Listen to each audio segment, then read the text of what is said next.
This is my twist on the French classic Chateaubriand. We start with a 1.5 pound center cut beef tenderloin in a baking dish.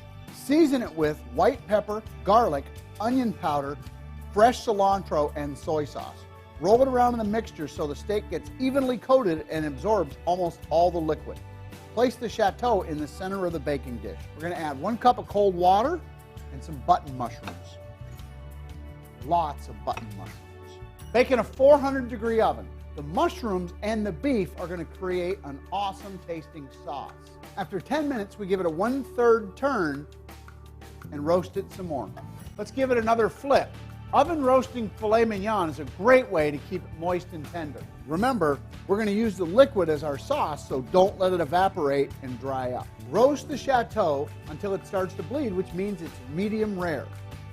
This piece of meat is also large enough that we could use a thermometer to take its temperature. Let the chateau sit on the counter to rest for a few minutes while we prepare the serving platter.